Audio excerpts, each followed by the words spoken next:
Greetings, I'm Barrent, and welcome to Meet Me at the Table. We are continuing our playthrough of Middara, and we're going through the crawl mode. Right now we're going through Cavern Fumigation, and in our last video it told us that we were going to go to a shop and train area of the game. So in that instance, we're able to buy new equipment if we want. I asked for some help and got some pretty interesting responses. Actually, most of the responses were buy throwing knives. So I'm going to buy 3 throwing knives. I'm going to give these to every character except for Remy. The other 2 things I decided to buy, I had a lot of hard times going back and forth. I really thought of maybe selling this off, but to sell this off, I'd only get 5 gold back. But I sadly haven't been too impressed with my magic staff. So we decided to keep the magic staff, and instead I decided to buy too many belts. What this is it's a passive, and it says the first time each turn you are dealt physical damage by a melee attack, reduce the physical damage by 2, and I can exhaust this to dodge. Now the only person that doesn't have any way to dodge right now is Rook, so I'm going to be giving that to Rook. The other thing I decided to buy was this ability core. This ability core, the only thing it does is counter, and the only person that can't counter right now is Remy. So I'm going to be giving this to Remy. Also, it adds 1 defense as well. So that's what we're going to get through our shop and train. So if you look at Zeke, Zeke is still rocking his 2 swords. These swords have been absolutely monstrous. He still has a cult t-shirt, which allows him to dodge and counter if he's able to not take any damage, and he gets +1 speed. He's also got that defensive core, gives him +2 health and a defense. That also allows him to dodge. He's got a vitality juice box, and I decided to give him this fight drive because, well, he's kind of monstrous when it comes to fighting. And once per encounter, I can make a melee or ranged attack for free. That's going to be really good. And we're going to give him one of the throwing knives. Also, he's got that fortuitous homicide, which allows him to counter if I exhaust this, and he gets extra dodging ability. When he dodges, he gets to use 2 books to help with dodging. Now let's go look at some of the other characters.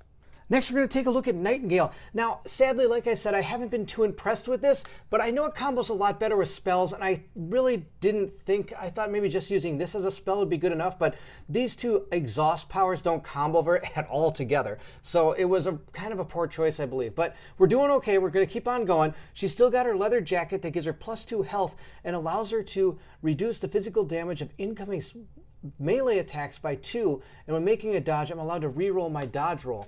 And the defensive cord allows me to dodge. It's the same as one that Zeke has. She has her familiar, which is right down here. It's this one, and it does give her +2 health, and she's allowed to throw a purple die at random, just at a creature and do damage. I'm going to give her one of these throwing knives. Now, I forgot to tell you what they do. I can discard these to throw, and when I throw them, I roll a purple die. That's it. I roll a purple die, it does damage. This can be reduced by armor, but that's the only thing that can reduce it. You don't have to actually attack with anything. You don't have to get above any defenses or anything. You just roll a die and do damage. So they're really good. So we're going to go ahead and give her that. I'm going to put those right, well, I can put them in her consumables, which is over there. I also want to mention that the range on those throwing knives is actually our sphere of influence, very similar to when we cast a spell. She also has this 2 Faust ability, and she does have a vow token from the last encounter. I'm going to remove this. The reason I'm going to remove this is I believe when you go and refresh your characters, you lose any ability tokens, and I would consider this an ability token. If I'm wrong, please let me know, and I'll put it back on her card. But I don't believe she gets to keep this between encounters. So our Faust allows us to gain those vow tokens when I am dealt 3 or more damage from a single source of damage. And I'm able to then use them to do +2 damage of the same type to my target. So we're going to go ahead and keep those down there. Those are her disciplines.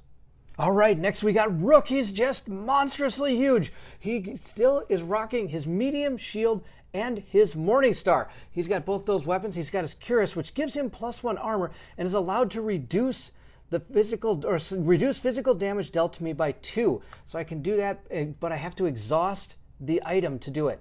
He also has his deflection core, which is giving him +1 defense, allowing him to upgrade his conviction in case somebody tries to do a spell or an ability against him that's going to make him hurt, I guess. When making a conviction check, I could just flip this and I automatically pass it. He's got his Guardian Angel talent still that allows him at any time to heal equal to half my max HP. That's good. And he's got his Forebode, which I can exhaust to reroll any die except black dice that either I rolled or that are rolled against me. So we're going to go ahead and keep those disciplines down there. He's got a Vitality Juice Box up here. He's also going to take a throwing knife because he does not have one. And he is the one who's going to take too many belts. This is absolutely fantastic for him, I believe. At the first time each turn you are dealt physical damage by a melee attack, reduce the physical damage by 2, and I can exhaust it to dodge. Oh, that's awesome. I'm going to put that exhaust up in the accessories. The reason that's so good is he's already able to exhaust this to reduce 2 damage. He could also automatically reduce 2 damage from this the first time. In the first attack he takes, he could reduce 4, plus he has 2 defense already that is going to be able to mitigate 2 damage. So technically he can reduce 6 damage from a physical melee attack on the very first attack that hits him. That's pretty good. And last but not least, we got our swooping angel, Remy. She's able to still fly, which is pretty awesome, and she's got her longbow, which has been absolutely sweet. She's got her occult t-shirt that gives her that +1 speed and an ability to dodge and counter if she doesn't take any damage. She's got these 2 powers that have been working really well. She's able to exhaust this to move 2 spaces. The movement does not provoke break attacks.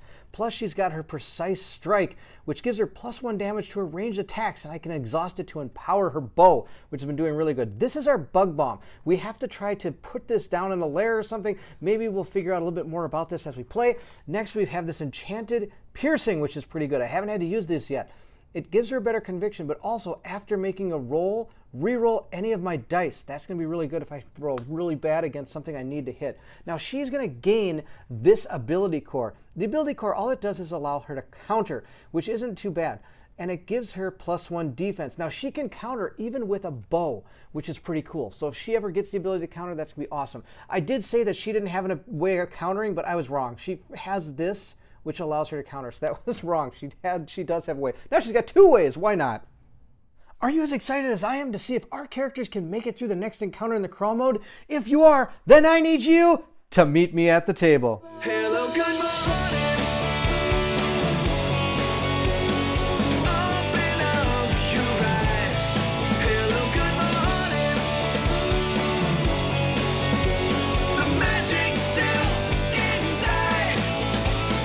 Never loved you more than I do now. Living in a sentimental city, right next to an evil town. Hello, good morning. Open up your eyes.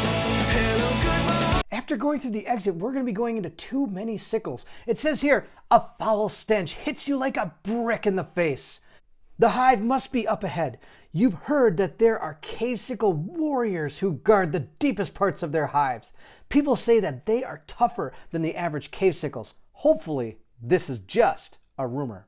Now, in some encounters in the adventure book and in our crawl mode, it gives us some tips to help us be able to navigate the map and hopefully get through it a little bit easier. This one says tip, aggro and pulling. Remember, after going through an opponent's intelligent combatant card, if none of the AI steps are true condition, they'll do nothing. This means that some combatants won't do anything unless the adventure is close enough. This can be used to the adventurer's advantage, but be careful. If no combatant meets a true condition on the AI steps, then the players will gain an urgency token. Once a player gains 3 urgency tokens, all adventurers are defeated. All right, so we have to make sure not to get 3 of those. Now to set up our encounter, we're going to need tile UM1, UM3, UM5, 7, and 11. We're also going to need the terrain 2 passages. Also, we're going to need 1 blue totem, a blue, red, and green objective marker, 3 loot tokens, blue, red, and yellow, and 5 cave sickles. I'll bet we find more because 5 seems like a little bit too little for how big this map is. Our win condition is if an adventurer finds and ends their turn on the blue exit. Now, when we do, we get to gain this reward, and it says continue to cavern fumigation conclusion on page 4. I really hope we get this as our end condition. There are a couple of lose conditions, which I don't want to see any of. It says all adventurers are defeated. We're going to gain this reward. I don't know how that can be a reward. The next one says adventurers lose condition. The bug bomb token is removed from the game. Again, I don't want to see that one. I highly doubt that's a reward. We continue to cavern fumigation conclusion on page 4. So we'll see how this all plays out. Now the special rules for this one, it starts with our bug bomb here. It says, if the adventurer with the bug bomb token is defeated, place the bug bomb token in the space they were defeated in. An adjacent adventurer may pick an encounter action to pick up the token. If the space that the bug bomb token is placed in is dangerous terrain, the token is removed from the game. The other special rule is besting the warrior, which reads basically only read the following hidden text if instructed to. So if we ever get to this, we'll go ahead and read. Now for setup purposes, I've panned way out. I've already put our passage tokens down. They're right up here. We're going to be able to connect these 2 tiles. And I've set all of the other 4 tiles out as well. Next, we have to put out all our markers. We have our blue totem. That's going to go right down here. It's almost off camera. I apologize, but it's right over there. Next, we've got our blue and yellow loot token. It's going to go right here. Our yellow one is going to go way up here in the corner. Wow, check this out. It's way up there. Another thing I want to mention about these tokens, which I haven't mentioned before, is the one side is blue. All the other loot tokens, their sides are black with white writing, and so are the totems and our objective tokens for that matter. The reason they do that is that if they ever tell you to take a random token, you can just flip them over and then mix them up and then choose a random token in that way.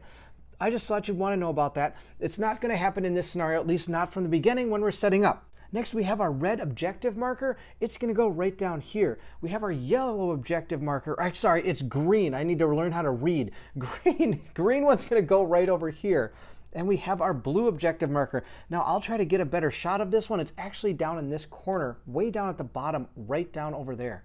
We next have to set up our 5 cave sickles, and they're going to start with our red, purple, and yellow one. And according to our diagram, our red one is going to go right here. The purple one is going to go right up in here. And then our last one is the yellow one, and it's going to go right there. So they're kind of a ways away. So like that tip said, if we don't go up next to them, they're not going to attack us, but we have to at least have something activated or we're going to gain those urgency tokens.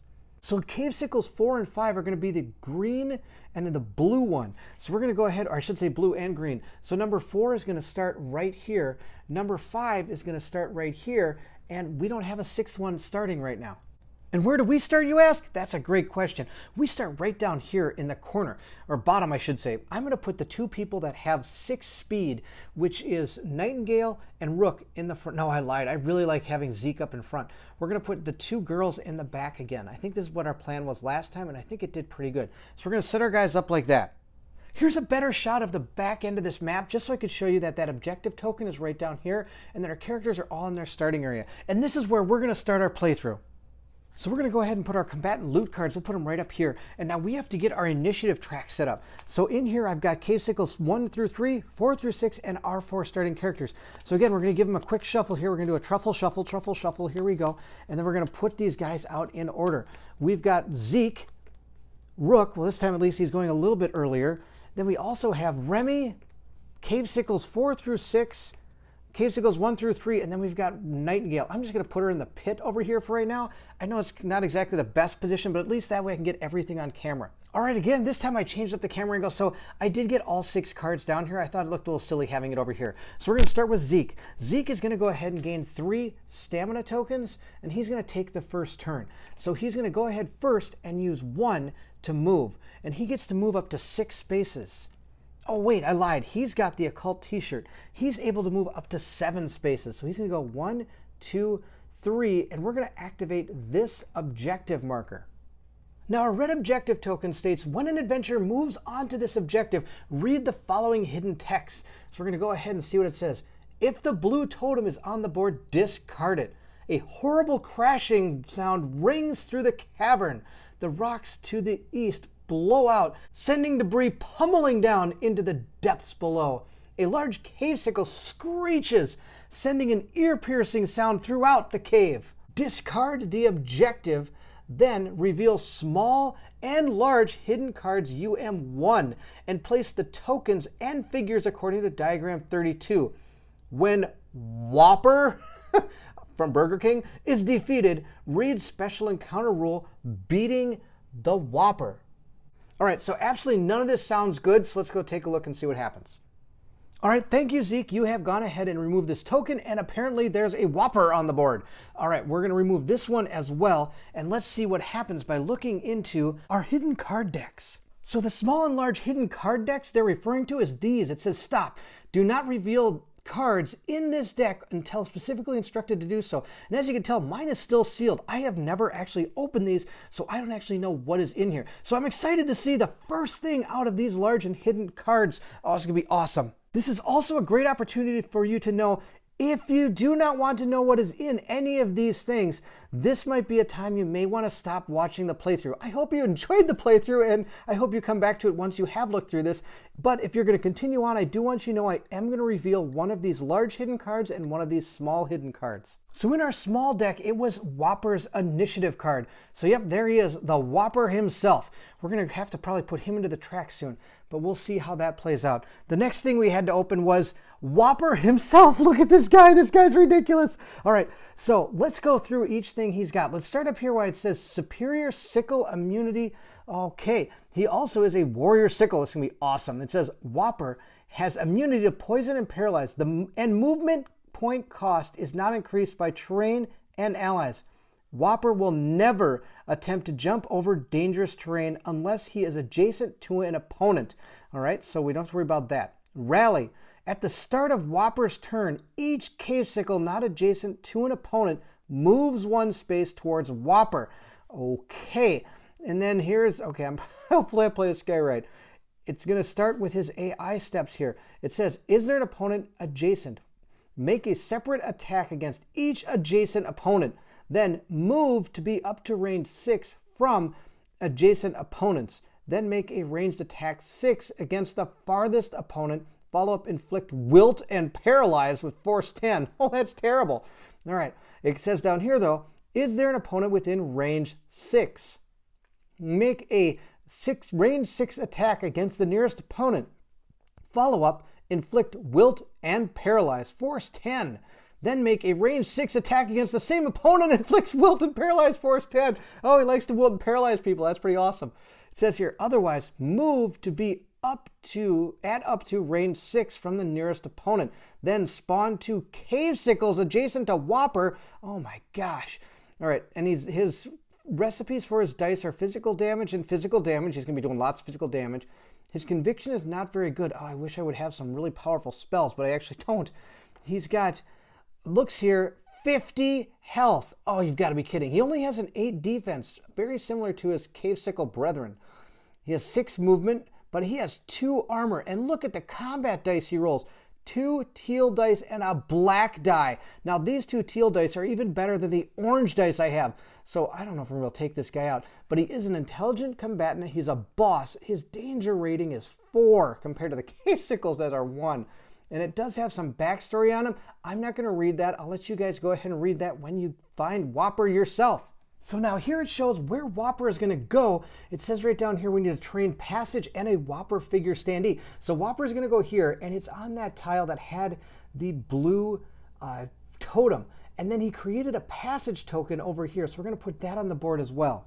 So according to our diagram book, we're going to have to go ahead and place this passage token right there. The next thing we have to place down is Whopper himself. Now, Whopper is a standee. The original Kickstarter copy of Middara has Whopper as a standee, but the second Kickstarter they're doing, the promo box for that Kickstarter will have a miniature for Whopper in it. But where we stand right now, all we have is this stand-up. So we're going to go ahead and put him there. And as we looked at his card, he is not allowed to jump this pit to try to get to us. But he can go ahead and make a range 6 attack and another range 6 attack. So I need to try to get away from this guy, because otherwise this is going to be really bad.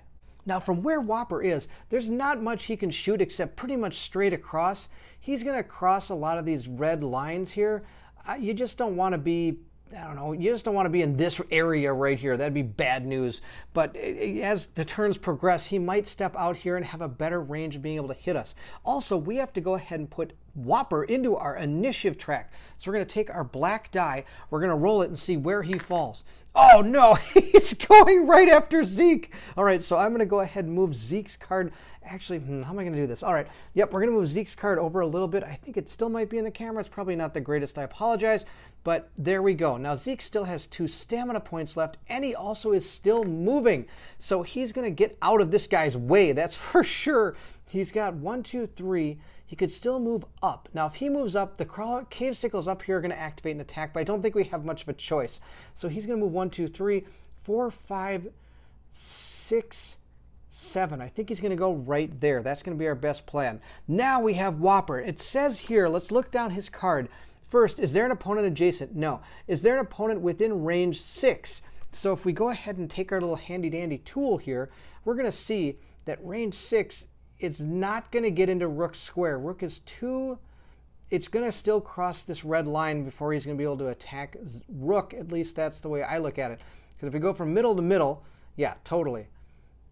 That's about the best square he could hit would be right here. So he can't actually hit anybody with his range 6 attack. So if we continue down, it says, otherwise move to be up to range 6 from the nearest opponent.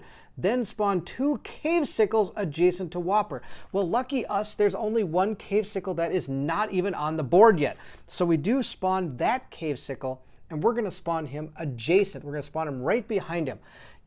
If you don't have any of the more models to put out, then you can't spawn anymore. You can't just spawn just random tokens of monsters. So since there's 6 cave sickles out there, that's the most we can have on the board at one time. So completing Whopper's turn, we're going to move over to Rook. Rook gains 3 stamina tokens, and I think he's just going to run up there and get walloped by a bunch of cave sickles. He's going to move 1, 2, 3, 4, 5, 6. He's going to stand in hindering terrain, which is hopefully get him a bonus to this attacks that are probably going to be coming at him. And he's going to hold on to his other 2 stamina tokens. He may use them to dodge. Now we do have Remy. Hopefully Remy can take out a cave sickle before anything bad happens. Now I could shoot at this guy if I want to, but I believe that'll be a futile attempt to actually do anything. Though I do have some really cool arrows. I've got those magic arrows. And what these do is they attack with magic damage, which is going to go straight past his armor value if I wish to do that. Otherwise, I have these barbed arrows, which are going to do a very similar thing. Basically, it will deal damage, add 2 physical damage, which would almost be the same because it would pretty much negate the 2 armor he has. But I don't think we're going to spend either of those arrows. I want to go up here and shoot some of the cave sickles up here, because the more cave sickles that are together, the more that hive mind works. So the first thing Remy's going to do is use Like a Shadow. She gains her 3 stamina tokens, and she's going to move 1, 2. It allows her to make up to a 2-space move pretty much, and this movement doesn't provoke break attacks. So we're going to go ahead and exhaust that to move 2 squares. The reason I did that is she has 7 speed, and I want her to get up here because I want her out of this line of fire of this guy. If I'm not of these diagonal squares right here, this guy's going to blast somebody. So I want to get her up here. 1, 2, 3, 4, 5, 6, 7 to right there. I think that's going to be my best plan. But now I need to get Nightingale. 1, 2, 3, 4, 5, 6, 7, 8, 9, 10. I guess I can get her. Okay, I think we're going to be okay. Actually, no, I think I'm going to put her up here. This is going to be a better spot. We're going to put her right there, and she's going to make an attack with her bow. So Remy's going to use her last 2 stamina points. She used 1 to move. I forgot to take it off. She's going to use her last 2 stamina points to fire this longbow at one of those cave sickles. And she's going to go ahead and attack our purple cave sickle. I've got a plan. I'm hoping the plan comes to fruition. I need to kill this purple cave sickle. I believe that's going to be my best plan. So Remy's going to make an attack with her longbow, and she also has Precise Strike. Now, Precise Strike gives me +1 physical damage, but I can empower by exhausting this card, and that's what I'm going to do. I'm going to exhaust that to grab the empowering die, and we're going to roll a purple and white die to see how I do. Now this cave sickle is standing in hindering terrain, so that means it's going to get I get -1 to my attack roll against it. Hopefully we still do enough to get this thing. Oh, we got a 12. Look at that. Oh, that's going to be good. Okay, and we only got 1 shield though. Oh no. Okay, well hopefully we can still do enough damage here. Let's see what happens to our poor cave sickle. Hopefully he meets cave sickle end. All right, we've got 8, 9, 10, 11, 12. So we've done 4 damage. Nope, I lied. It gets +1 for being in terrain. So it has a 9, 10, 11, 12. I've done 3 damage. 3, 4, 5 because of the 2 shields here. So we get 2 extra damage from the shields, 4, 5. Plus we get 1 here for the physical damage. That's 6. Oh, I did do it. All right, and then we get the +1 from our card. So we got a total of 7. Let's just make sure I'm right. 9, so 10, 11, 12. We get 3 from our being over the defense. Plus we get 3 from our 2 shields and our 1 star. So that's 6, and we get this. So yes, I am correct. She was able to take out that purple cave sickle. That was going to be key. The reason why is because right now these cave sickles are sitting at a hive mind of 2 orange dice, and that's pretty deadly. So Remy the sharpshooter again was able to take out a cave sickle. That's awesome. I'm really excited she did that. Now if we go on to the next person, it's going to be our cave sickles 4 through 6, and they're found right over here. So let's go ahead and look at their card. The first one we're going to move is we're going to move our blue guy. He's number 4, and our green guy is number 6. Now if we go down their AI chart here, it says, is there an opponent adjacent? No. Is there an opponent at range 4? No. But can it move and attack an opponent within range 4? Yes, it can. Move to be at up to range 4 from the nearest opponent. Then make a range 4 attack. So that is what it's going to do. Now before I move these cave sickles, I did notice I made an error, and we're just going to keep on playing. I failed to realize this one. It says here, at the start of Whopper's turn, each cave sickle not adjacent to an opponent moves 1 space towards Whopper. I didn't do that for his first turn. I don't think it's going to be that critical. We're just going to continue going, and it's my fault. I apologize. But we're going to move this cave sickle 1, 2, 3, and then it's going to be able to shoot 1, 2, 3 at Remy. Now, it can't see Rook right now because the line is still going to cross this red outcropping here.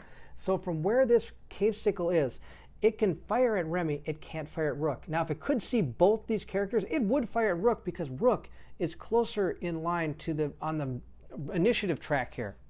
Actually, I lied. No, that's not going to happen. It's just going to attack the nearest one, which is going to be Remy. I have to read the card a little bit better. It says make a range attack from the range 4 from the nearest opponent. So it's going to make the range attack at the closest person, which is going to be Remy no matter what, even if his combat or his initiative card is ahead of hers. So let's see what happens. Now his sphere of influence is 4 anywhere around him. So if we count 1, 2, 3, 4, this cave sickle's in sphere of influence, and that cave sickle's in sphere of influence. So he's going to be using his hive mind and be able to roll 2 orange dice. So in my tactical error, I should have actually taken out the purple caves, or the yellow one. I should have left the purple one here. I took the purple one out because I thought I had a plan, but it wasn't as good as I thought.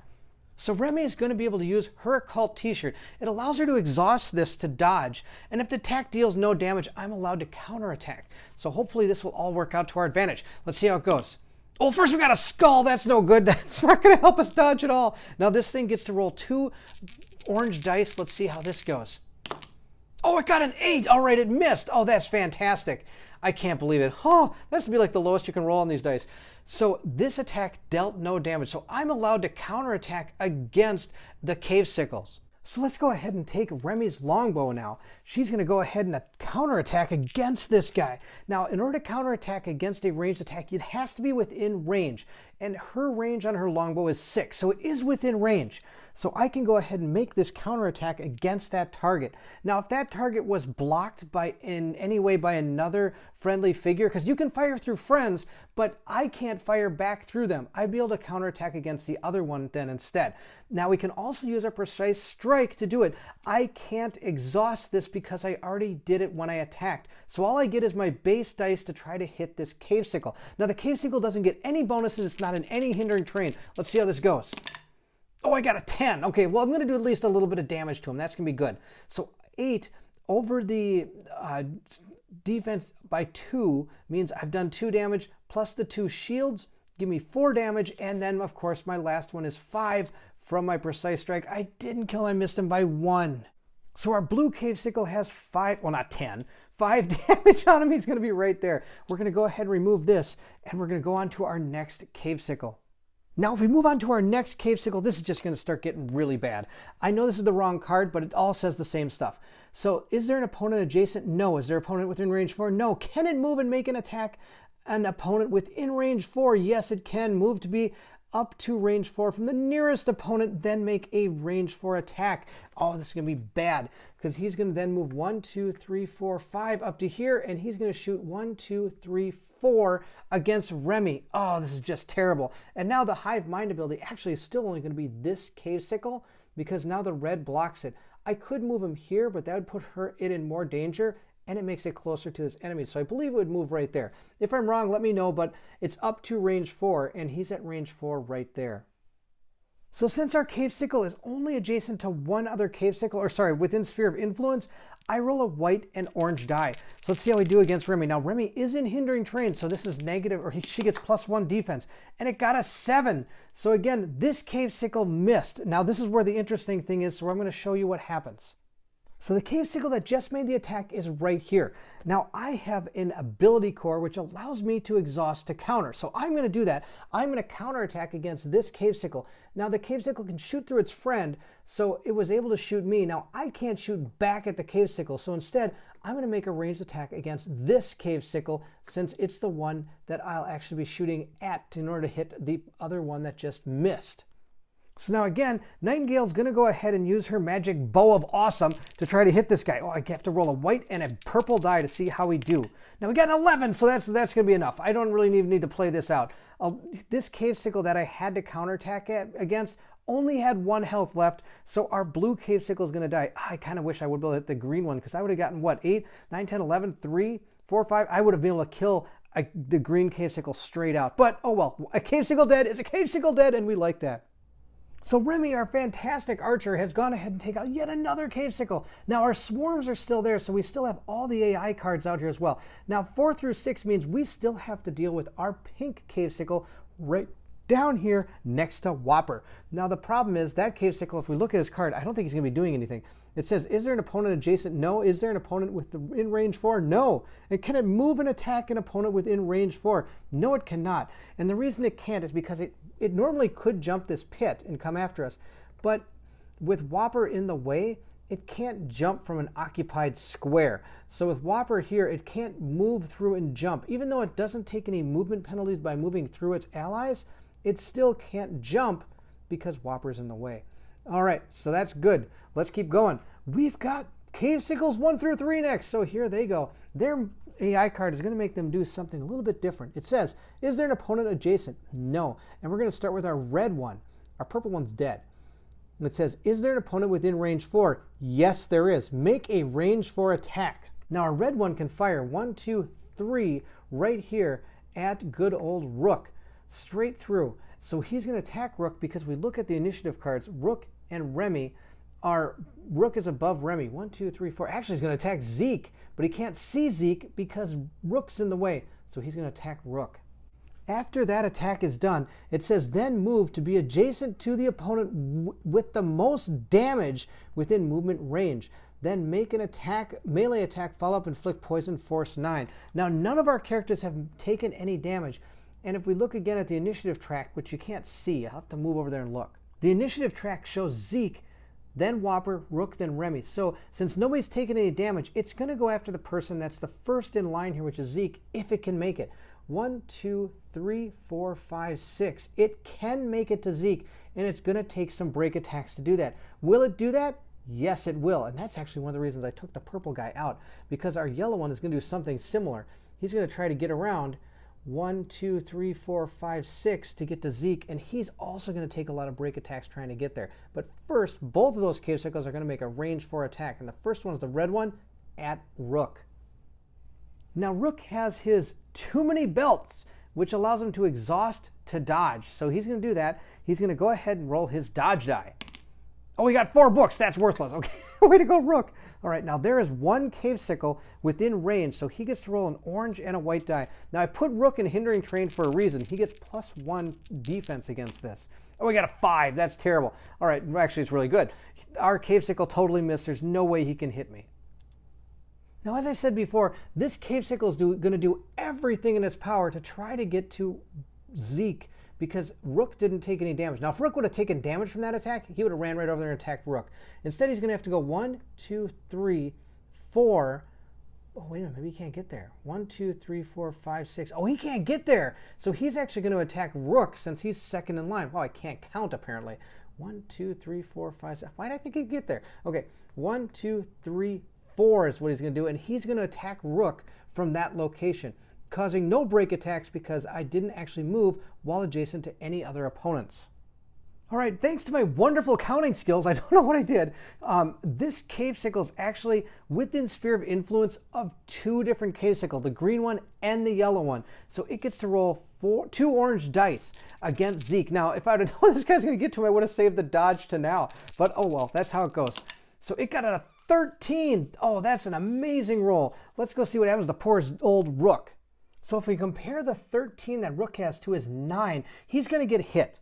and they've gone 4 over his base defense. Now he also gets +1 defense because of his deflection core, so now we're only 3 over the defense. He also has his belt. See, this is all going to come into play here. It says passive. The first time each turn you are dealt physical damage by a melee attack, reduce the physical damage dealt to you by 2. So now we're down to only being hit by 1, and I forgot again that he's in the hindering terrain. So now we're at 0. I actually got this number to 0. So 11 minus 13 is only 2. Our too many belts here is going to take care of the other 2 damage. So I've taken no damage, which allows me to use my medium shield to counterattack if I exhaust it against this cave sickle. So let's go try to take this cave sickle out. Now Zeke gets to use both his Morningstar and his medium shield. Now I know this is exhausted, so it should be exhausted, but I want to be able to read the card. He is actually not going to be taking advantage of anything except for the finesse white. So this is exhausted, and I'll go ahead and throw it back over here. I don't think I get any extra bonuses for this. No, I do not. All right, so we're going to roll 2 white dice to see if we can take out this cave sickle in one shot again. Oh, we got a 12. That's going to be a really good plan here. All right, so if we go ahead and look at it compared to our Morningstar that has an ability here that says exhaust. When countering, you may re-roll any of your dice. That is not going to happen because those are fantastic rolls. All right, so first off, we get 8 minus 12 is 4. So we've already done 4 damage to him, plus we get 2 for every shields. So 4, 5, 6, 7, 8. We've done 8 damage to this cave sickle. So again, our team is just smashing cave sickles, especially with the Morningstar. Smash, smash, smash. So yes, you guessed it. We smash this cave sickle. This cave sickle. All right, next we got another cave sickle, and that's going to be this one. First, he's going to do a ranged attack. So let's go ahead and look at his card again. It says, is there an opponent within range 4? Yes, make a range 4 attack. So the only person that this cave sickle can see is going to be Remy. So it's going to go ahead and make its ranged attack against Remy using a white and orange die because this cave sickle is not within sphere of influence. Normally would be, but the red terrain is blocking its sphere of influence. So this cave sickle gets to roll 2 white dice. Remy doesn't have any stamina points to attempt to dodge, nor does she have any items that allow her to. So we're off to just fighting mono-y-mono. Oh, and it got an 11. That's a really good roll for this cave sickle. Let's go see what happens to poor Remy. So our cave sickle got an 11. That's really good. Now, if we look at all of her defensive stuff, she's got an ability core that gives her +1 defense, bringing the total to 10. And she's standing in hindering terrain, so it brings it to 11. Now, our only problem is that 11 still hits. It doesn't do any damage over the actual defense. But if we look at our cave sickle's card, its recipe is for every 1 shield, it gets +1 physical damage. So for the first time, our guys are really taking a hit. 1, 2, 3. Remy has taken 3 damage. So we're going to take our marker and put it on the 3. And Remy has actually taken a lot of damage. And she's actually going to get attacked again. Now that the yellow cave sickle has made its range attack, if we continue, it says, then move to be adjacent to the opponent with the most damage within movement range, making an attack melee.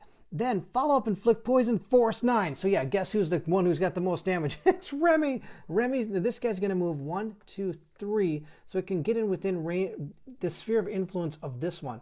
So now they're going to be rolling and orange and a white die to try to hit me. Oh, why did I move her up here? I don't know what I was thinking. So Remy's going to get attacked by an orange and a white die, and there's nothing I can do about this attack. Oh, and it hit for an 8, 9, 10, 11 damage. Oh, that's going to be bad. All right, let's again go look and see what happens. So Remy again got hit pretty badly. She got an 8 against a 9, or sorry, an 11 against a 9, which means it's up by 2 right now. But I do have a defensive core, which gives me 1, so we're at 10. And I'm standing in hindering terrain still, so I got an 11. So again, hit me. The only way it's able to do damage is based off its recipe. And as we saw before, its recipe is 1 shield equals 1 physical damage. For every shield, it gets +1 physical damage. So it was able to do 1 damage to me. So I guess that's not too bad. So Remy's now down 4 health. So if taking 4 damage wasn't enough, we have to deal with this. Follow-up, inflict poison, force 9. Now the force 9 is like a spell-like ability. So what we can do is we have to make a conviction check. And we have this enchanted piercing, which gives us a conviction upgrade of white. So when we're rolling a conviction test, we don't have to roll 2 purple dice, we get to roll a purple and a white die. And we have to get above a force 9. So we have to roll a 9 or better with these 2 dice. Oh, we got a 10. Oh, thank goodness. Okay, so the madness ends. So since the 10 is higher than the force 9, we do not get poisoned and we get to continue on.